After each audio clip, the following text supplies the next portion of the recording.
So good evening, I am Laus Patata. My task to discuss is the notion of rights in the kinds of rights. So notion of rights, nag-define ni siya anything which is own or due. So when we talk about notion, kani siya nag-refer ni siya to the concept or impression kapag sa mga belief nato.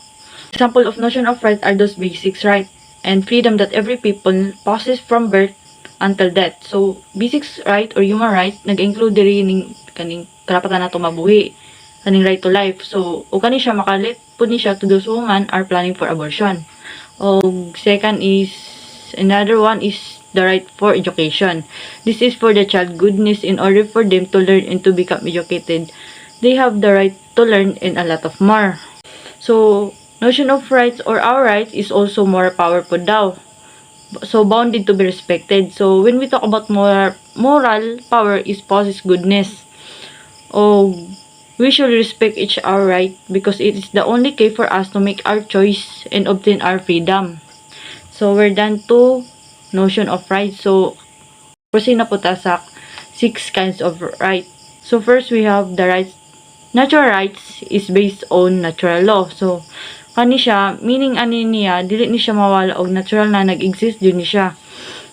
Kay kini nga right, wala ni siya nagdepende sa law or sa government. So, natural rights na So, example aning natural rights na dapat dili jud ipagkait sa tuwa kay ang life, liberty or kalayaan and also property. Kani sila nga rights kay ni nato og dapat ato aning makuha og atong ipaglaban. So another kinds of right is the human rights. So unsa man pud ning human rights? So human rights is that based on human positive law, either those enacted by state or by religion. So, ang human rights, nani siya pagka-same sa natural rights. So, ang nag-different lang nilang duha kay kaning human rights, nag-depende niya siya sa government. Ang example sa human rights kay nagapon diri ang rights to life, right to privacy, right to freedom, torture, or inhuman treatment, and etc. Third kinds of right is the alienable and inalienable rights. Ang alienable rights are those which could be surrendered, renounced, or removed, such as the right to travel and the right to operate business. So, in a simple word, ang alienable rights is can be transferred to another. Example, kay ang money, pwede mo siya ma-transfer. On the other hand, ang inalienable rights means something that can't. Dili ni mo ni siya ma-transfer or ma-taken away sa imuha. Example kay kaning right of enjoyment nato of life, kaning pursuit of happiness and etc. mo na. And fourth kinds of right is the right of jurisdiction, which is refer to the power of a lawful authority to govern and to make laws for his constitute or dependents. In simple word, this right is applicable when it comes to case of territorial rights. Example na to kay kani mga indigenous people. So this right of jurisdiction help them to acquire and protect their land, and it should not be take away of another people, especially kani mga government. So 5 kinds of right is the right of property. Kaning right of property. So where it refer to the power to own, to sell, to barter, to leave, to change, or give away one's possession. So, ang example na to nagapon diri ang indigenous people can also applicable gyapon diri ang indigenous people na kaning right. So, where the ruler or kaning leader of the village should be not agree in buying their village in exchanging money. So, another example are those property that belong to the family. So, di yun na to maday na nadyo isa sa pamilya na to na maako sa isa ka property. And this is kani siya mag-result yun siya away.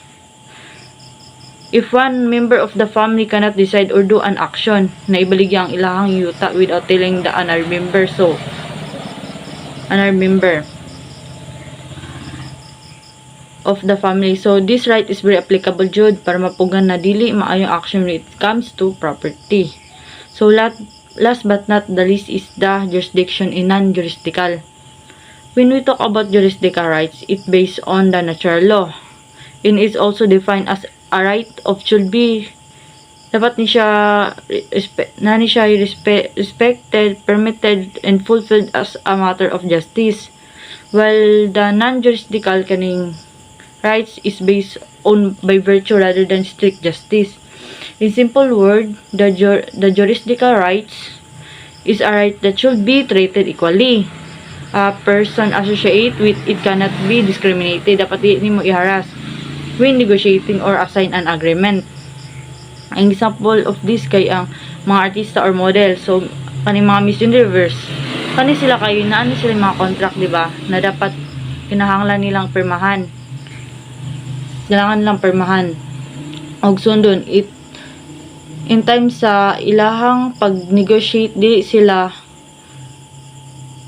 pwede i-harass para lang makasulod sila sa ilang gidesign nga trabaho. Sumao ni ako pagsabot sa when it comes to the juridical. So, rights. On the another hand, kaninang juridical kay kaning by virtue nang nimo gihatag kanang wala dili agi sa government or something kanang by virtue na gikan sa imong for example kaning matag ka sa by virtue mo na ang non juridical kaning dili siya gikan sa strict nga pamaraan. Character of rights. 1.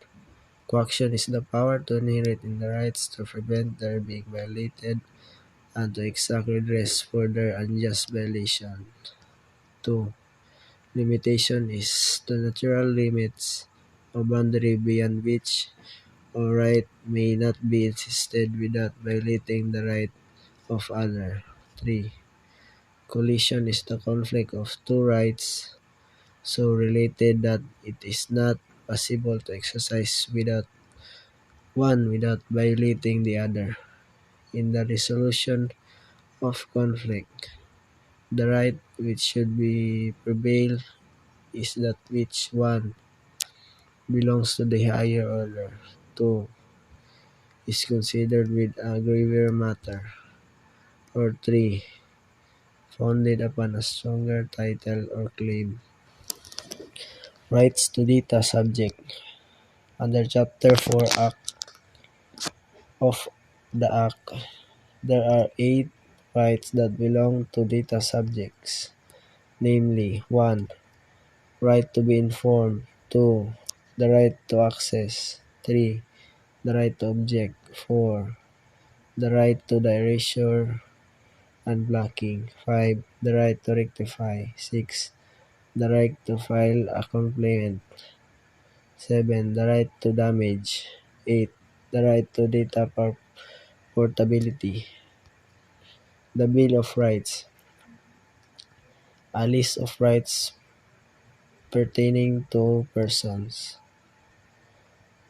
These rights are recognized, guaranteed, and protected against invasion, reduction, and destruction, premised on the belief in the dignity of a man and the intrinsic worth of human life. Civil and political rights. Civil rights enjoyed by persons as private individuals in pursuit of their personal activities, and it is not a transaction with others. Political rights enjoyed by persons as citizens in their participation in government affairs.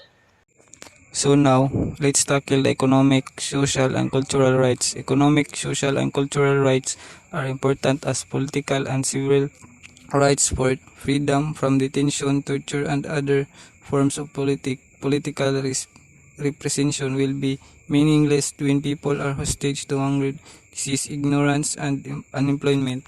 So just like sa akong gibasa, it is as important as political and civil rights. It is as freedom for detention daw. And what do we mean by torture and other forms of political representation will be meaningless when people are hostage to hunger. Kung naa siya disease or to ignore and unemployment, it is likely because kanina mga panghitabo kay wala na labot sa social security and through the human rights. Let's move forward the meaning of duty. Duty is anything we are bound to do or omit. Duty is a moral obligation incumbent upon a person to do, omit, or avoid something. So we all know about duty. It is the thing that we need to do, or as I would say, our responsibility, but sometimes we omit our duty, we exclude it, sometimes intentionally or forgetfully. It is also a moral obligation upon a person, like ato siyang obligasyon kung buhaton ba nato atong duty or pasagdan na lang.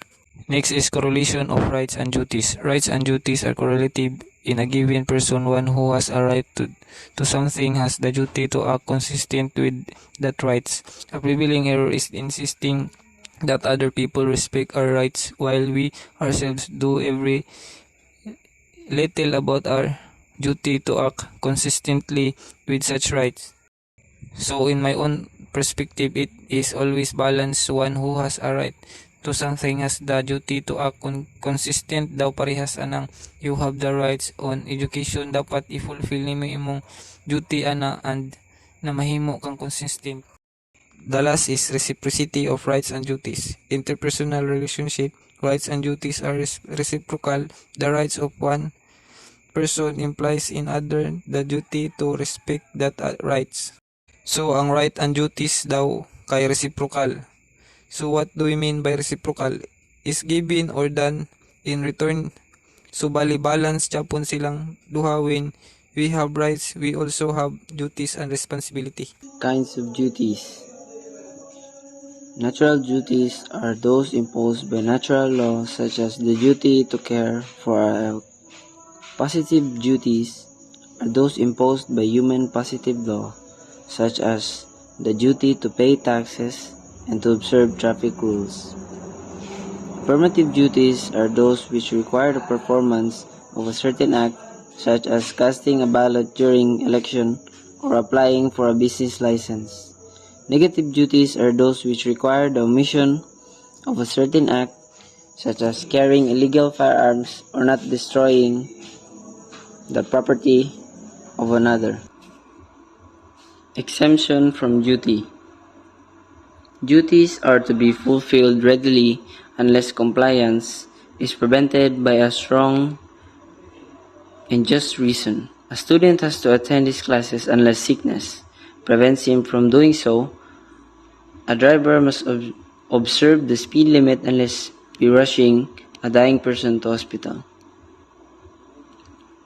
While the person concerned has to decide for himself when he may claim exemption, such claims should never be arbitrary or whimsical to guide us our decisions on the matter. Negative duties arising from negative natural law admit no exemption.